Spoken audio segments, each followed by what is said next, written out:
Hey y'all, it's Crystal and MrsHappyHomemaker.com, and got my hands covered in flour because I'm experimenting with my mama's biscuit recipe again. So I got mama's biscuits. They are all rolled out or pressed out. I don't roll, I press for my hands. They are pressed out into a thin rectangle. Now watch what I'm about to do after I wash my hands. And for those of you who are new and might not have a mama's biscuit recipe, I will post a link for that in the comments. There's a video, a printable recipe. So I wonder what I'm gonna put on my mama's biscuits this time. Could be pot roast, could be barbecue. No, I already did those. Let's try some Nutella. So I'm gonna take a big old glob of Nutella and I'm gonna put it right here on my biscuit dough and start spreading it around.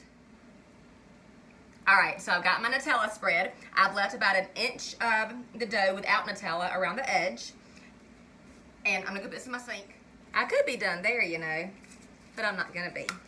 How about some raspberries? I'm gonna put some raspberries in here.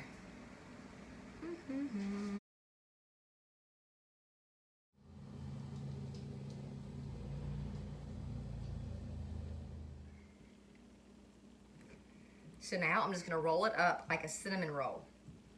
Starting from the long end and rolling in.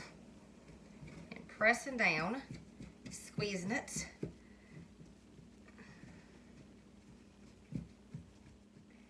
So now I'm just slicing this in about 1.5 inch to 2 inch rolls and putting it in my cast iron pan. And you can see the raspberries and Nutella swirled inside of it. Oh, it's gonna be so good.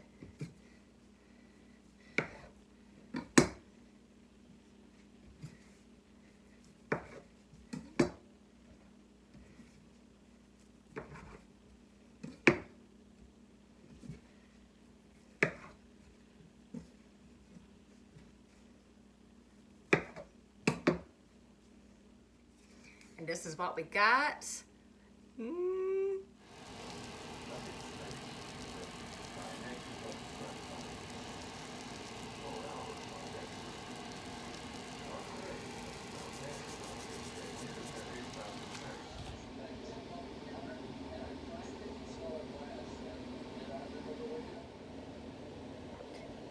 These are amazing.